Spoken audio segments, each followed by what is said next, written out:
मित्रों, एक बार की बात है, भगवान विष्णु और माता लक्ष्मी आकाश मार्ग से कहीं जा रहे थे। तभी माता लक्ष्मी ने देखा कि धरती पर कई लोग तो बहुत ही खुश हैं और कई लोग बहुत ही ज्यादा दुखी हैं। तब माता लक्ष्मी ने भगवान विष्णु से पूछा कि हे प्रभु, मुझे एक सवाल आपसे पूछना है।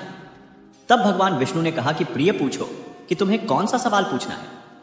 तब माता लक्ष्मी ने कहा कि हे प्रभु, धरती पर कई तो लोग दुखी हैं और कई पर लोग सुखी हैं, क्यों, ऐसा कैसे? तब भगवान विष्णु ने कहा कि देवी, यह तो उनके कर्मों का हिसाब हो रहा है।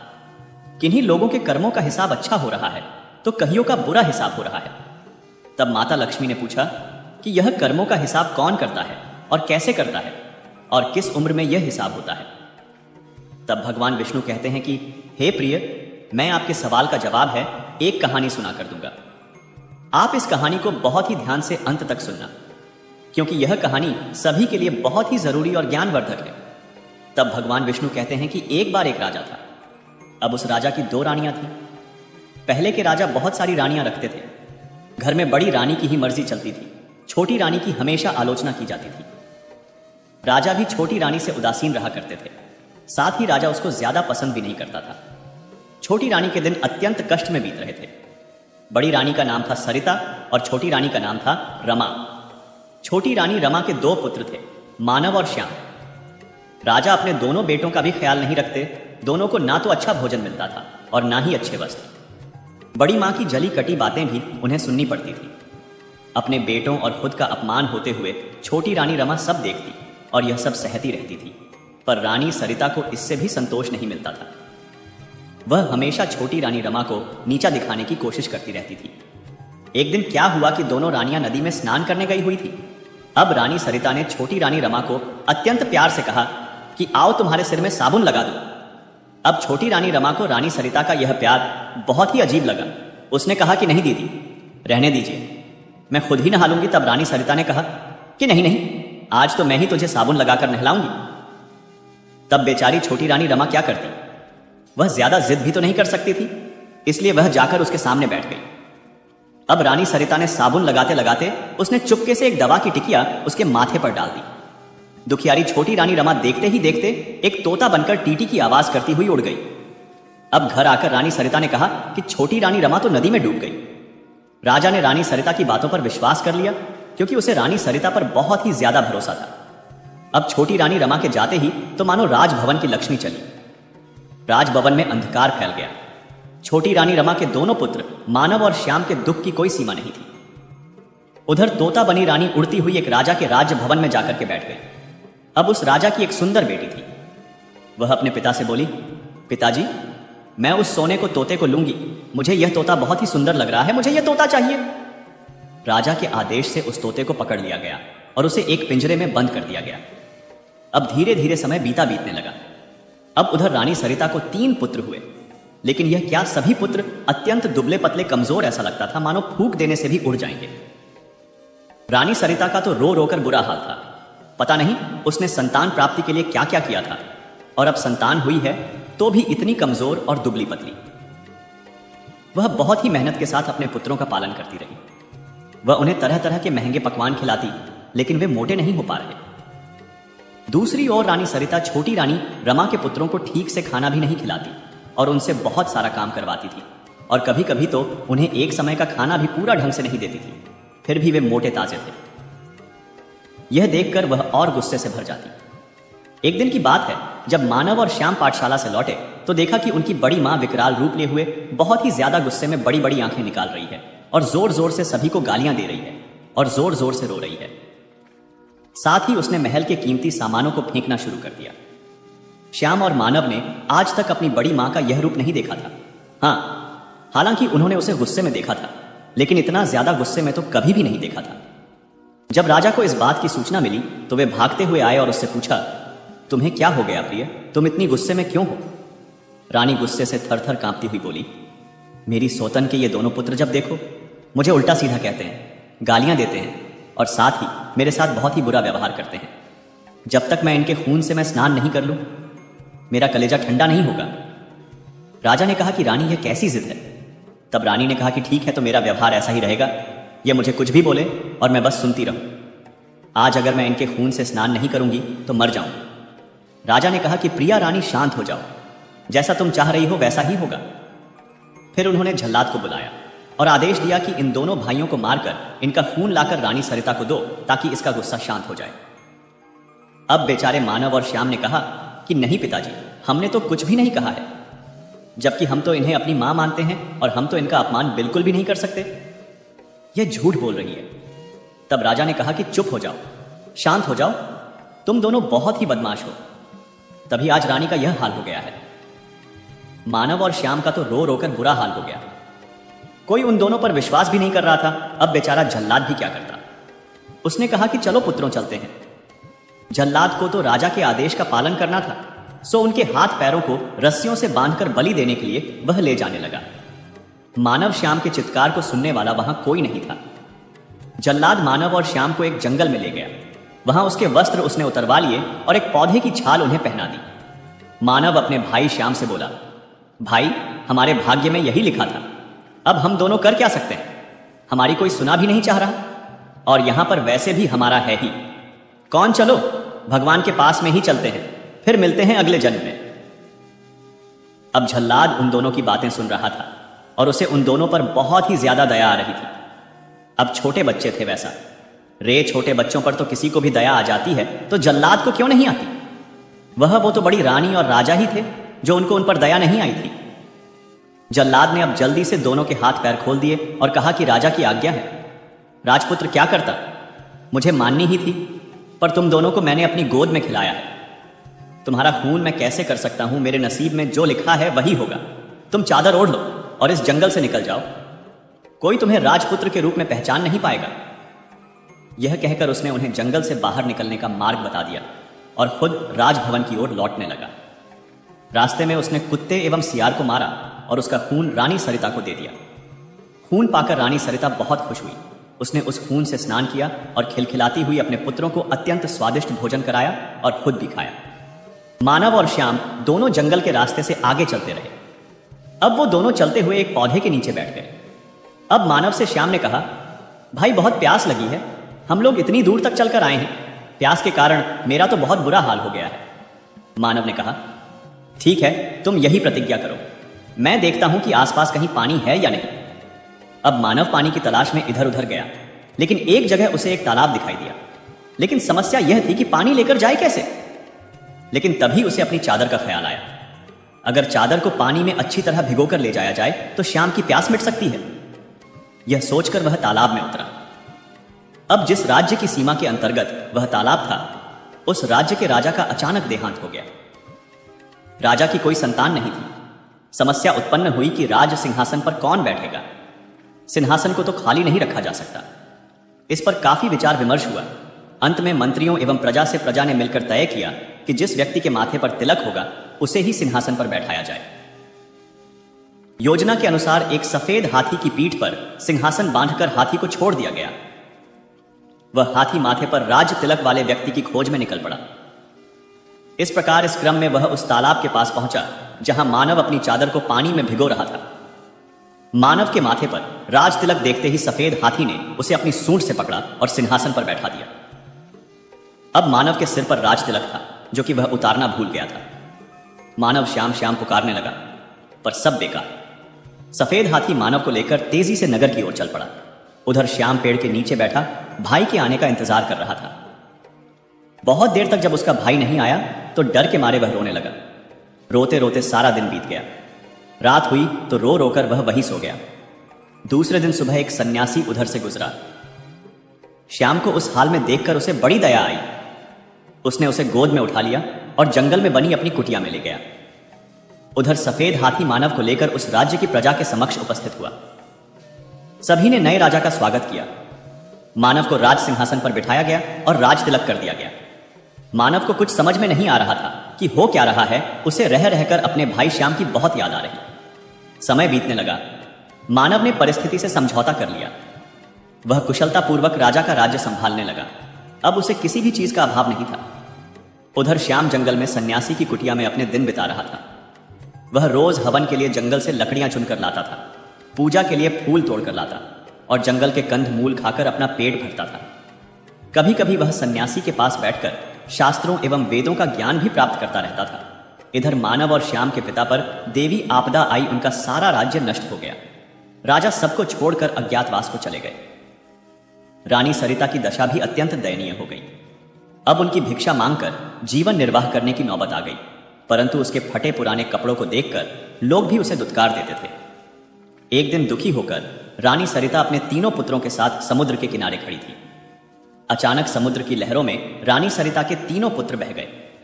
बड़ी रानी ने अपने पुत्रों को बचाने की बहुत कोशिश की, पर सब बेकार। दुखी होकर समुद्र में कूद पड़ी।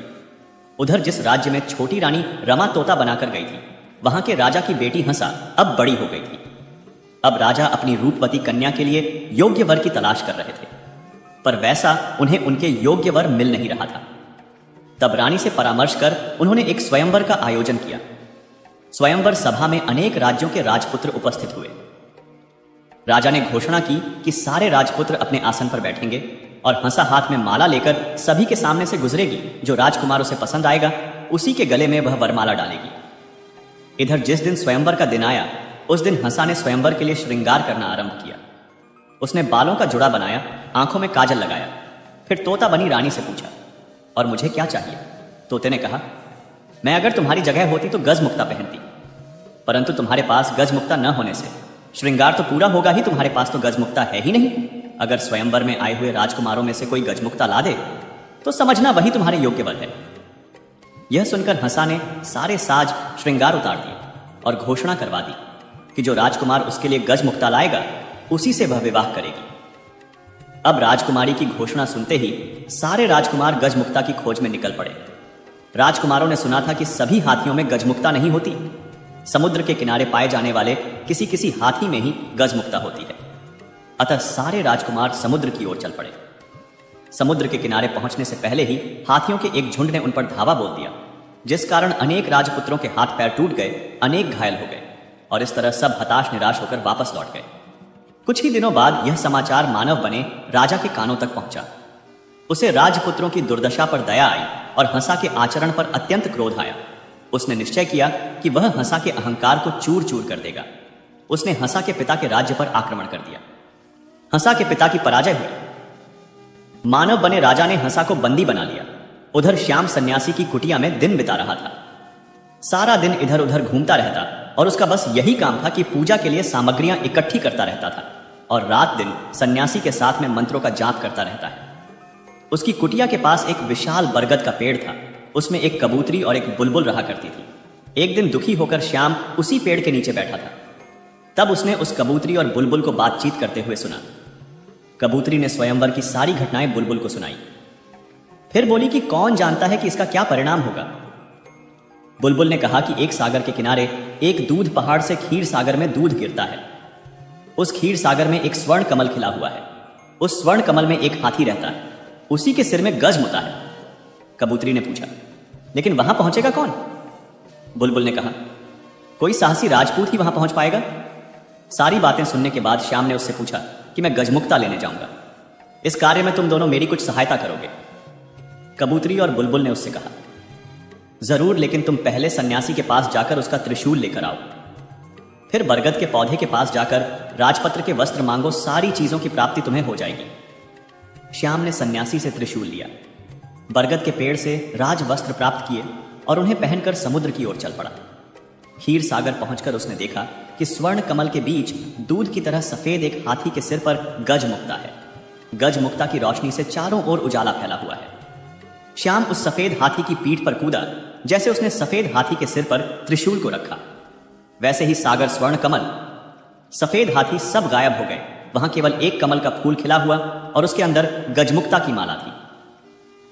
मनुष्य की आवाज में कमल के फूल ने पूछा, निश्चय तुम राजपुत्र हो? कौन सा राज्य है तुम्हारा? वरना कोई आम आदमी की इतनी हिम्मत नहीं होती कि वह यहां पर पहुंच सके। श्याम ने कहा, मैं राजपुत्र नहीं, एक सन्यासी के साथ जंगल में रहता हूं। ठीक है, तुम गजमुक्ता को अपने सिर पर और मुझे अपने हृदय में रखो। हंसा के साथ तुम्हारा ही विवाह होगा और तुम्हारा जीवन सुख से बीतेगा।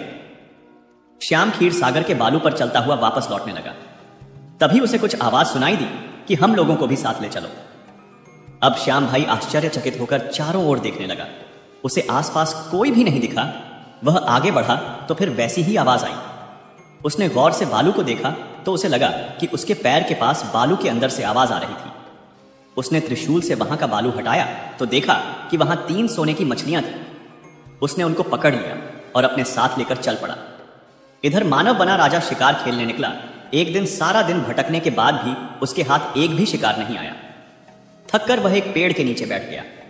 अचानक उसे याद आया कि वह अपने भाई श्याम को इसी पौधे के नीचे छोड़कर पानी लाने गया था और फिर एक हाथी उसे एक राज्य में ले गया। फिर वह कभी इस जगह लौटकर नहीं आ सका था। श्याम का क्या हुआ? वह कहां गया होगा? क्या वह जीवित होगा? यह सोचकर वह रो पड़ा। उसे अपने भाई की बहुत जोर से याद आने लगे, लेकिन वह कर क्या सकता था? उसने आसपास की जगह पर देखा, लेकिन उसे अपना भाई कहीं पर भी नहीं मिला। भवन में लौटने के बाद भी वह केवल श्याम के बारे में सोचता रहता।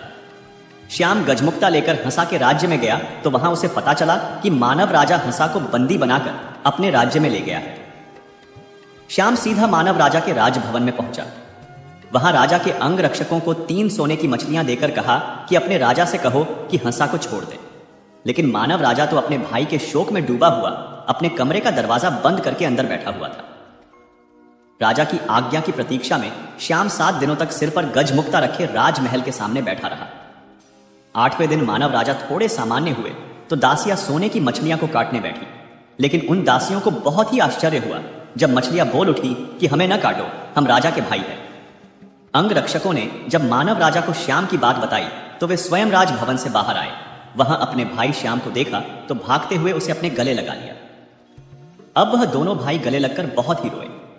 तभी वे दासियां उन बोलने वाली सोने की मछलियों को लेकर राजा के पास पहुंची और राजा से कहा कि राजा जी, पता नहीं यह मछलियां क्यों लेकिन बोल रही है कि यह आपके भाई है। लेकिन आश्चर्य की बात तब हुई जब सबसे देखा कि मानव राजा के हाथ लगाते ही तीनों मछलियां 3 मनुष्यों में बदल गई। उन्हें देखते ही वे पहचान गए, वे रानी सरिता के पुत्र थे। मानव और श्याम ने रानी सरिता और राजा के दुर्भाग्य की सारी बातें उनसे सुनी। उन्होंने बताया कि कैसे राजा और रानी का जीवन बर्बाद हो गया और राजा पूरी तरह से फकीर बन गया था और कैसे उनकी मां जल में डूबकर मर गई थी और हम तीनों तो पता नहीं कैसे बच गए, हमें तो खुद को भी कुछ भी नहीं पता। उनकी आंखों से आंसू बहने लगे। 5 भाई आनंद पूर्वक राजभवन में रहने लगे। मानव राजा अपने भाई श्याम के विवाह की तैयारियां करने लगा। उसने हंसा के पिता के पास समाचार भेजा कि उन्हें मुक्त किया जा रहा है। पिंजरे के तोते ने हंसा को खुशखबरी दी, गजमुक्ता लेकर राजा आ गया है। हंसा बोली, जानती हूं। उसी समय एक दासी भागते हुए आई और उसने प्रसन्नता पूर्वक कहा कि गजमुक्ता लाने वाला राजपुत्र राजा मानव के भाई है। हंसा बहुत खुश हुई। उसने तय किया कि वह अपने प्रिय तोते को आज अपने हाथों से स्नान कराएगी। उसने गाय के दूध में कच्ची हल्दी को पीसकर दूध में मिलाया और उससे तोते को स्नान कराने लगी। हंसा के हाथ जैसे ही तोते के माथे की दवाई पर गई, देखते देखते तोता एक सुंदर नारी बन गया। हंसा ने आश्चर्य से पूछा कि तुम कौन हो, परी हो या देवी? वह बोली, मैं राजरानी हूं। मानव और श्याम मेरे ही बेटे हैं। उसके बाद उसने अपने साथ घटी सारी बातों को उसे बता दिया। अगले दिन हंसा के साथ श्याम का विवाह धूमधाम से संपन्न हुआ। विदा के समय हंसा ने अपने पिता से कहा कि मैं पालकी में अकेली ही जाऊंगी। पिता ने पूछा कि यह क्या बात हुई? हंसा बोली, मैंने प्रण लिया है कि सुबह प्रार्थना के समय अकेली रहूं। पिता बोले, ठीक है, जैसा तुम चाहती हो। अब सभी से विदा लेकर हंसा सुंदर पालकी में बैठ गई। उसने चुपके से छोटी रानी रमा को अपनी पालकी में बिठा लिया। श्याम भी अपनी पालकी में बैठ गया। मानव राजा के महल के पास जब पालकी रुकी तब उससे हंसा के अलावा एक अपूर्व सुंदरी नारी भी उतरी। सब उसे आश्चर्यचकित होकर देख रहे। उसने पालकी से उतरते ही पूछा, कहां है मेरे मानव श्याम? मेरे पास आओ। मां की पुकार सुनकर मानव श्याम दोनों सामने आए और उससे लिपट गए, रोने लग गए। अब बड़ी रानी सरिता के 3 पुत्र भी भागकर वहां पहुंच गए। अब जाकर छोटी रानी रमा के दुखों का अंत हुआ। सभी के दिन सुखपूर्वक बीतने लगे। लेकिन फिर भी छोटी रानी राम को अपने पति की बहुत याद आती थी, क्योंकि वह पतिव्रता स्त्री थी। उसके पति चाहे किसी भी हो, लेकिन फिर भी उसे उनकी बहुत याद आती थी।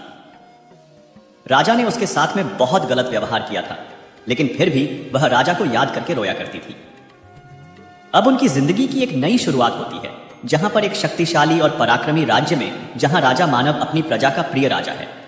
मानव एक साहसी, न्यायप्रिय और संवेदनशील राजा है जो हमेशा लोगों की भलाई के लिए तत्पर रहता है। उसका छोटा भाई श्याम, जो विवाह बंधन में बंध चुका है, मानव का सहायक और विश्वास पात्र है। उनकी माता रानी रमा एक समझदार और परिपक्व महिला है, जिन्होंने अपने दोनों बेटों को नैतिकता और कर्तव्य पालन के संस्कार दिए हैं। इसी समय एक दूर की नगरी में एक अद्वितीय सौंदर्य की धनी राजकुमारी रहती है। उसका नाम अदिति है और वह अपनी सुंदरता, बुद्धिमत्ता और साहस के लिए प्रसिद्ध है। अदिति का सपना है कि वह अपने राज्य की सीमाओं से परे जाकर नई जगहों का अनुभव करे। उसकी आत्मनिर्भरता और खुले विचारों के कारण लोग उसे बहुत मानते हैं। एक दिन उस राज्य में एक खतरनाक जादूगर का आगमन होता है। उसका नाम वरुण है और वह अपने असीम शक्तियों और चालाकियों के लिए कुख्यात है। वरुण राजकुमारी अदिति की सुंदरता पर मोहित हो जाता है और उसे पाने की इच्छा करता है। जब राजकुमारी वरुण को ठुकरा देती है, इस पर उसे जादूगर को बहुत बुरा लगता है। तब वह गुस्से में आकर उसे कैद कर लेता है और उसे अपने महल में ले जाता है, जहां से भाग पाना असंभव है। जब मानव के राज्य में दूत द्वारा अदिति की खबर उसे मिलती है, तो उसे भी बहुत दुख होता है। अदिति की दुर्दशा की खबर मानव तक पहुंचती है। अपनी नीतियों के चलते मानव ने कभी किसी राजा के मामले में हस्तक्षेप नहीं किया था, लेकिन जब उसे अदिति की कठिनाई का पता चलता है तो उसका दिल द्रवित हो उठता है। उसे ऐसा महसूस होता है जैसे उसकी नियति राजकुमारी अदिति की मदद करने में ही है।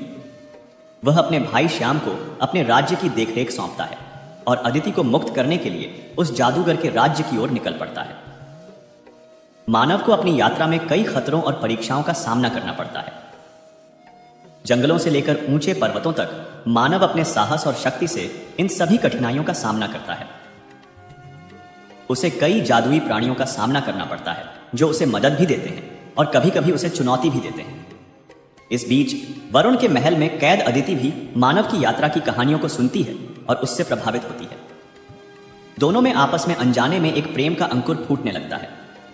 अदिति के मन में आशा जागती है कि मानव उसे बचाने के लिए आएगा। मानव आखिरकार वरुण के महल तक पहुंचता है, जहां उसे कई तरह के जादुई प्रलोभनों और मुश्किलों का सामना करना पड़ता है, परंतु अपने साहस और प्रेम के बल पर वह वरुण का सामना करता है।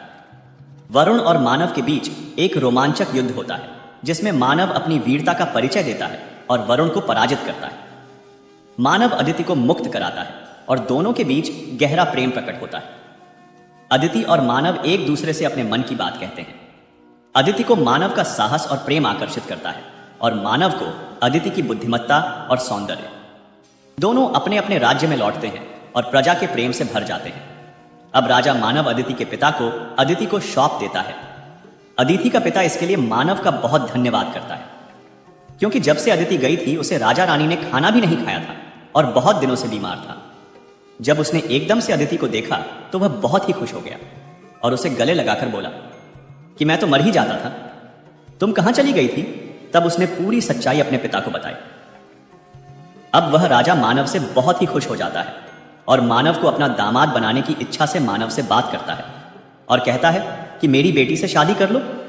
अब मानव भी अदिति को पसंद करने लग गया था, तो उसने कहा कि ठीक है, मैं आपकी बेटी से शादी करने के लिए खुश हूं। इसके बाद मानव और अदिति का विवाह संपन्न होता है और दोनों का विवाह होने के बाद वह अपने राज्य में लौटते हैं। जब उसके राज्य में खबर फैलती है कि राजा की शादी हो गई है, तो सभी लोग बहुत ही धूमधाम से उनका स्वागत करते हैं और हंसा और उनकी मां उनका बहुत ही भव्य स्वागत करती है। अब ऐसा करते करते बहुत साल बीत जाते हैं। तभी एक दिन राजा को आकर एक द्वारपाल जानकारी देता है कि एक फकीर है जो कि हमारे महल के दरवाजे पर बेहोश हो गया है और वह कुछ भी नहीं बोल रहा है। तब मानव ने कहा कि आप उन्हें खाने को कुछ दीजिए और अंदर लेकर आइए। जब मानव ने देखा कि वह फकीर और कोई नहीं जबकि उनके पिता है, तो उनकी आंखों से आंसू आने लग गए। और जब मानव के पिता ने देखा कि जिस बेटे को उसने कभी भी कुछ भी नहीं समझा था और जिनको मरवा दिया था, आज वह सामने कैसे आ गए हैं, तब वह बहुत ही डर जाता है। लेकिन तभी वह देखता है कि वहां पर उसकी छोटी रानी रमा भी है और श्याम भी है। तब वह और भी डर जाता है। तब वह सोचता है कि पता नहीं मैं कहां पर आ गया, यह लोग तो काफी साल पहले ही मर गए थे कि आज वापस जिंदा कैसे हो गए। तब रानी ने भागकर राजा को गले लगाया और कहा कि आपको? मैंने कहा, कहां नहीं ढूंढा, आप मुझे कहीं पर भी नहीं मिले, आप कहां पर चले गए थे? अब उस फकीर बने राजा के पास में रोने के अलावा कुछ भी नहीं था। उसने कहा कि तुम तो तालाब में डूबकर मर गई थी, मुझे रानी सरिता ने बताया था। तब छोटी रानी ने बताया कि कैसे उसने धोखे से मेरे सिर में कोई जादुई साबुन लगा दी थी और मैं तोता बन गई थी, लेकिन फिर से मैं इंसान बन गई, और कैसे आपने अपने ही बेटों को मरवाने का आदेश दे दिया था। आप एक कैसे पिता है जो अपने ही बेटों को मरवाने का आदेश दे देते हो? एक सच्चा पिता या मां कभी भी अपने बेटों को मरवाने का आदेश नहीं देते, जबकि उनके बेटे या बेटियां तो उनके दिल का टुकड़ा होती है, लेकिन फिर भी आपने ऐसा कैसे कर दिया? तब राजा ने कहा कि मेरी मति भ्रष्ट हो गई थी, जो मैं रानी की बातों में आ गया था, और मैं उसकी बातों में आकर मैंने इतना बड़ा पाप कर दिया था, लेकिन फिर भी वह बच गए। तब मानव और श्याम ने उन्हें पूरी सच्चाई बताई थी, कैसे उस जल्लाद में उनकी जान बचाई थी।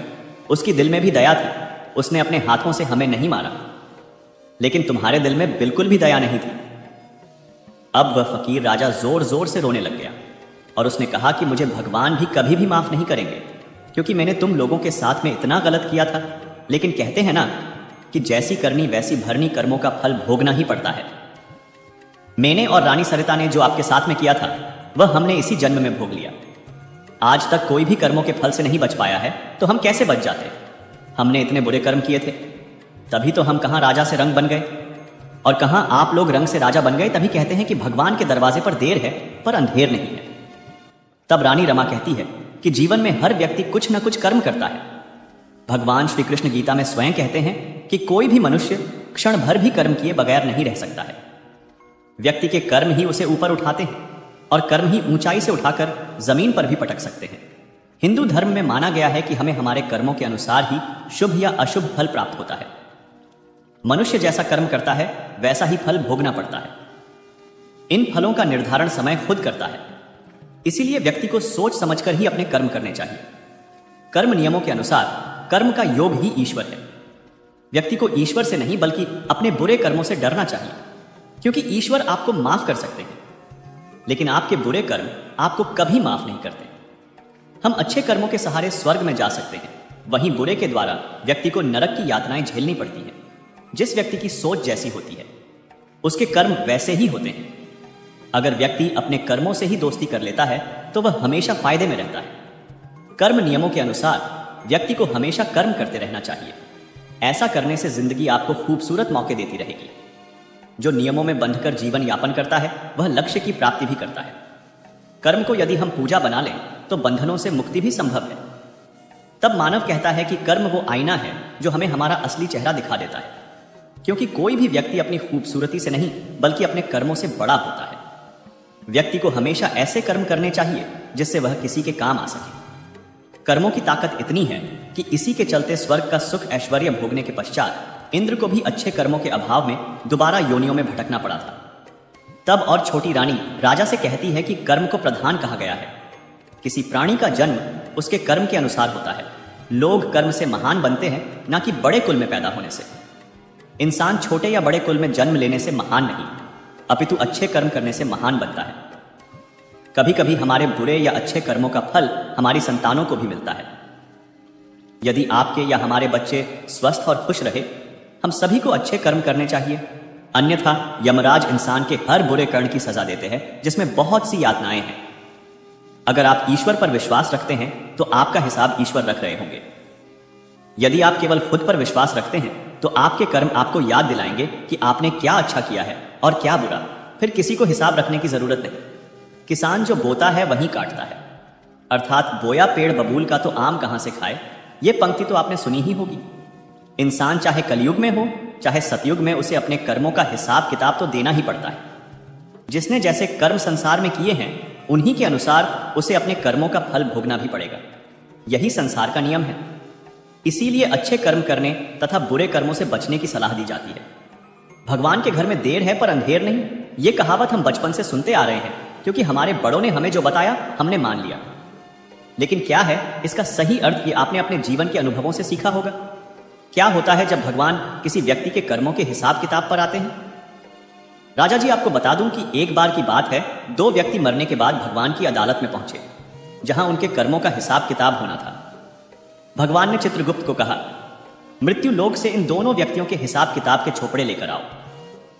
दोनों व्यक्तियों के हिसाब का छोपड़ा लाया गया। देखने पर मालूम पड़ा कि जो व्यक्ति अभी बेईमान है वह पहले बहुत ही ईमानदार हुआ करता था। उसने इतने अच्छे कर्म किए थे, इतनी ईमानदारी रखी थी कि बहुत बड़ा भाग्य उसको प्राप्त होना था। लेकिन उसके भाग्य प्राप्ति से पहले अंतिम परीक्षा आई। उस परीक्षा के आने पर उसने अपना धीरज खो दिया और वहां से उसने अपने जीवन का रास्ता बदल दिया और बेईमानी वाला जीवन अपना लिया। अब जो भाग्य उसे मिलने वाला था वो कम होते होते इतना कम रह गया कि एक बटुआ ही मिला जिसमें केवल 1000 रुपये थे। देखा जाए तो वैसे उसके नसीब में क्या था? बेईमानी का रास्ता अपनाने से उसका प्रारब्ध प्रभावित हो गया। इसलिए भगवान चाहकर भी उसे कुछ अधिक नहीं दे सकते थे, क्योंकि विधि के विधान के आगे भगवान भी विवश हैं। अब बारी आई दूसरे व्यक्ति की जो बेहद ईमानदार था। जब उसका हिसाब निकाला तो देखा गया कि वह पहले बहुत ही बेईमान था। उसकी बेईमानी के कारण उसे बहुत कड़ी सजा होने वाली थी, लेकिन सजा प्राप्त करने के पहले उसको जीवन में सुधरने का अंतिम मौका मिला। उसने वह मौका ले लिया और ईमानदारी वाली जीवन शैली को अपनाते हुए खुद को सुधार लिया। तो उसकी सारी सजा भी काम होते होते सिर्फ एक कांटा चुभने जितनी रह गई। उसे जो कांटा चुभा वह उसकी ईमानदारी का फल नहीं था, बल्कि उसके पूर्व बेईमानी वाले जीवन की इतनी ही सजा बची रह गई थी। भगवान हर बुरे व्यक्ति को भी सुधरने का मौका देता है और हर अच्छे व्यक्ति की अच्छाई की परीक्षा भी लेता है। संसार में आज कई लोग कहते हैं कि बेईमानी से जीवन जियो तो मौज करोगे, लेकिन यह मौज थोड़े समय का है, क्योंकि जैसे ही पुण्य का फल क्षीण होगा उसके बाद जो भोगना होगा वो बेहद मुश्किल होगा। अब छोटी रानी राजा से कहा कि आपके भी कर्मों का हिसाब पूरा हुआ है। तभी कहते हैं कि सभी को अच्छे कर्म करने चाहिए, क्योंकि हमारे कर्मों का हिसाब लेने के लिए और कोई नहीं आता, बल्कि कर्मों का हिसाब हमारे स्वयं के पिछले कर्म ही लेने आते हैं। और अगर हम अच्छे कर्म करते हैं तो हमारा हिसाब अच्छा होगा, और अगर हम बुरे कर्म करेंगे तो हमारा हिसाब बुरा होगा। अब राजा को पूरे सम्मान के साथ में उनके बेटों और उनकी पत्नी ने गले लगाया और उन्हें आसन पर बिठाया। आज राजा को बहुत ही अच्छा लग रहा था और वह मन ही मन सोच रहा था कि मैंने इन सब लोगों को कितना सताया, लेकिन फिर भी इन लोगों ने मुझे माफ कर दिया, और अगर मैं उनकी जगह होता तो शायद आप तक इनको फांसी का दंड दे देता। लेकिन इनका दिल बहुत ही बड़ा है जो इन लोगों ने मुझे माफ कर दिया। भगवान ऐसी औलाद और पत्नी सभी को दे। अब सभी अपना जीवन खुशी खुशी बिताने लगे। आज छोटी रानी को अपनी असली खुशी मिली थी, और आज वह भी बहुत ही खुश थी अपने राजा के साथ में, और राजा भी रानी के साथ में बहुत ही खुश था, जैसे कि आज वर्षों बाद में उसे भी असली पत्नी और बच्चे प्राप्त हुए हो। अब भगवान विष्णु ने माता लक्ष्मी से कहा कि मनुष्य के कर्मों का हिसाब इसी जन्म में होता है, और कर्मों का हिसाब लेने के लिए स्वयं उसी के कर्म वापस लौट कर आते हैं। कर्म कभी भी हमारा पीछा नहीं छोड़ते, चाहे वह कर्म अच्छे हों या बुरे। इस जिंदगी में सबसे बड़ा कर्म है। अगर हम कर्म अच्छे करेंगे तो हमारी जिंदगी भी अच्छी ही रहेगी। अगर हम कर्म बुरे करेंगे तो हमारी जिंदगी भी बुरी बन जाएगी। मित्रों, हमारे बुरे कर्म ही हमारा हिसाब लेने के लिए आते हैं। हमारे कर्मों का हिसाब अब हमारे सामने जब आता है तो वह हिसाब कोई मनुष्य, कोई जानवर, कोई पशु पक्षी, कोई भी लेने आ सकता है, लेकिन वह हमारे ही कर्म होते हैं जो हमें वापस मिलते हैं। अब अगर हमें कोई कहता है कि तुम्हें तुम्हारे करने की फिल्म मिलेगा तो हमें डरना नहीं चाहिए। अगर हम अच्छे कर्म करेंगे तो हमें वह भी दुआ ही लगेगी, लेकिन अगर हम बुरे कर्म करेंगे तो वह हमें बद्दुआ ही लगेगी, और हमें डर भी लगेगा जब हमें कोई बोलेगा कि तुम्हें तुम्हारे कर्मों का फल मिलेगा। इसलिए हमेशा जिंदगी में अच्छे कर्म करो, लोगों का भला करो, और साथ में अगर हम लोगों की सहायता करेंगे और लोगों का भला करेंगे तो हमारा भी भला ही होगा। राजा हो या रंक, कर्मों का हिसाब सभी का होता है। कोई कितना ही शक्तिशाली क्यों ना हो, उसे किए फल मिलता ही। इसी लोक में कर्मों का फल भोगना ही पड़ता है। कुछ लोग धन बल के आधार पर यह विचार करने लगते हैं कि वे कुछ भी गलत करेंगे तो बच जाएंगे, लेकिन ऐसा संभव नहीं है। इस लोक में भले ही करने का फल आपको न मिले, लेकिन जब आप तीनों लोक के न्यायाधीश के सामने पेश होंगे तो आपके एक एक कर्म का हिसाब होगा। इसलिए यह बात दिमाग से निकाल देनी चाहिए कि वो बच जाएगा। यहां यदि बच भी गए तो उस लोक में इंसाफ होकर रहता है, क्योंकि जो तीनों को लोक का दंड देने वाला है उससे कोई नहीं बच सकता है। हिंदू धर्म में पुनर्जन्म की कल्पना की गई है, जिसका अर्थ है कि मृत्यु के बाद आत्मा नए शरीर में प्रवेश करती है। गीता में भी यही कहा गया है, आत्मा शाश्वत है। पुनर्जन्म का यह अंतहीन पहिया घूमता रहता है, बिना रुके यह चक्र चलता चला आ रहा है और आगे भी चलता रहेगा। श्रीमद् भागवत गीता में कहा गया है कि कुछ लोग ऐसे जीवन के लिए अपने भाग्य को दोष देते हैं और यह समझ ही नहीं पाते कि उनकी किस्मत इतनी खराब क्यों है। श्रीमद् भागवत गीता के उपदेश में कुछ लोग बेहद आस्था रखते हैं और उसके अनुसार अपना जीवन जीने का प्रयास करते हैं। इसमें भगवान श्री कृष्ण ने कर्म, भाग्य, धर्म जैसे विषयों पर मानव जाति का मार्गदर्शन दिया है।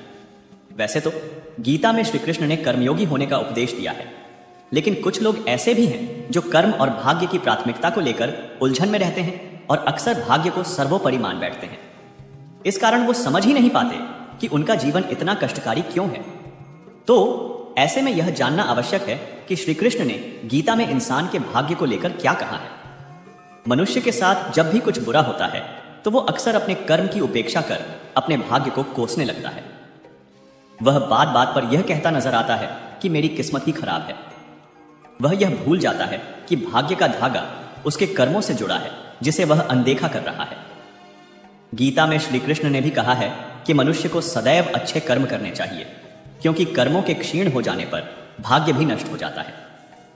जिस मनुष्य का अपने कर्मों पर अटूट विश्वास होता है और जो मनुष्य अपने कर्मों पर सदा अडिग रहता है, केवल वही मनुष्य जीवन में सफल होता है। इसमें भगवान श्री कृष्ण ने स्पष्ट संदेश दिया है कि अगर आप अपने कर्मों की गुणवत्ता में किसी भी प्रकार का समझौता करते हैं तो आप उससे मिलने वाले फल अथवा परिणाम से भी समझौता कर रहे हैं, जो भले ही दूरगामी हो लेकिन आपका भाग्य तय करता है। आज जो भी या जैसी भी आपकी किस्मत है वो आपके संचित कर्मों का परिणाम है। अगर आप भी इस बात से परेशान हैं कि आपके साथ बुरा क्यों हो रहा है, तो जरूर जानिए गीता में भगवान श्री कृष्ण द्वारा कही ये बातें। कर्म के बारे में एवं संचित कर्म के बारे में भी श्री कृष्ण ने गीता में कहा है, ताकि मनुष्य पूर्ण रूप से अपने भाग्य पर निर्भर ना रहे और उसे भाग्य को लेकर एक स्पष्ट नजरिया मिल सके। श्री कृष्ण कर्म को लेकर कहते हैं कि हर व्यक्ति को बिना कुछ सोचे समझे सिर्फ कर्म के मार्ग पर चलते रहना चाहिए। जो मनुष्य कर्म किए बिना सिर्फ फल की चिंता करते हैं, उसे जीवन में सिर्फ असफलता ही प्राप्त होती है। श्री कृष्ण ने इसी असफलता को भाग्य से जोड़ डाला है। वो संचित कर्म को भाग्य से जोड़ ढकते हुए कहते हैं कि हमारा भाग्य हमारे ही अतीत के कर्मों का फल है।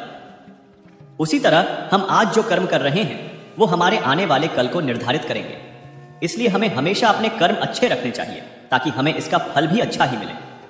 गीता में भाग्य को लेकर जो भी संदेश दिए गए हैं उसे पूरी तरह कर्म से जोड़कर रखा गया है, या आप ये कह सकते हैं कि इसमें कर्म और भाग्य को साथ साथ चलते हुए दिखाया गया है। जो लोग कर्म पर विचार किए बिना अपने भाग्य को कोसते हैं, उन्हें श्री कृष्ण सलाह देते हुए कहते हैं कि आप अपना अथवा किसी और का भाग्य नहीं बदल सकते, लेकिन अच्छी प्रेरणा के जरिए आप अपना और उसका मार्गदर्शन अवश्य कर सकते हैं। इसलिए आप अपने भाग्य पर जितना विचार कर रहे हैं उससे अधिक आपको अपने कर्म पर विचार करने की आवश्यकता है। गीता में श्री कृष्ण कहते हैं कि हमारा भाग्य हमारे ही अतीत के कर्मों का फल है। उसी तरह हम आज जो कर्म कर रहे हैं वो हमारे आने वाले कल को निर्धारित करेंगे। इसलिए हमें हमेशा अपने कर्म अच्छे रखने चाहिए ताकि हमें इसका फल भी अच्छा ही मिले।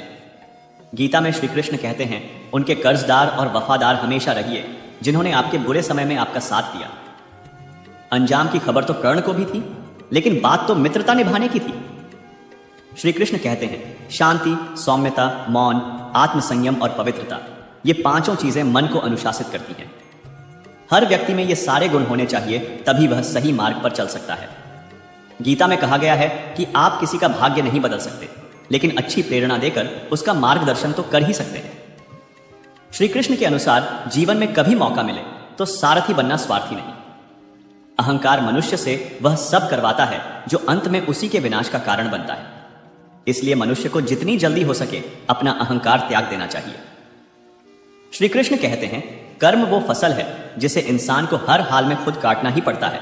इसलिए हमेशा अच्छे बीज बोए ताकि फसल अच्छी हो। गीता के अनुसार हर इंसान में कुछ ना कुछ प्रतिभा होती है, लेकिन अक्सर इसे लोग दूसरों के जैसा बनने में नष्ट कर देते हैं। गीता में श्री कृष्ण कहते हैं कि मनुष्य को सदैव अच्छे कर्म करने चाहिए, क्योंकि कर्मों के क्षीण हो जाने पर भाग्य भी नष्ट हो जाता है। जिस मनुष्य का अपने कर्मों पर अटूट विश्वास होता है और जो मनुष्य अपने कर्मों पर सदा अडिग रहता है, वही मनुष्य जीवन में सफल होता है। गीता में श्री कृष्ण ने कहा है कि हर व्यक्ति बिना कुछ सोचे समझे सिर्फ कर्म के मार्ग पर चलते रहना चाहिए। जो मनुष्य कर्म किए बिना सिर्फ फल की चिंता करता है, उसे जीवन में सिर्फ असफलता ही प्राप्त होती है। श्री कृष्ण के अनुसार परिस्थितियां चाहे कितनी भी खराब हो, वो हमेशा एक जैसी नहीं रहती हैं। वो बदलती जरूर है, इसलिए मनुष्य को बहुत धैर्य और हिम्मत से काम लेना चाहिए। श्री कृष्ण कहते हैं कि ईश्वर कभी भी किसी व्यक्ति के साथ नाइंसाफी नहीं करता, वो उसको केवल वही देता है जिसके वह लायक है। श्री कृष्ण कहते हैं, अगर तुमने कोई रिश्ता खोया है या किसी रिश्ते से निराश हो तो वह रिश्ता मुझसे बना लो, मैं कभी भी तुम्हें छोड़कर नहीं जाऊंगा।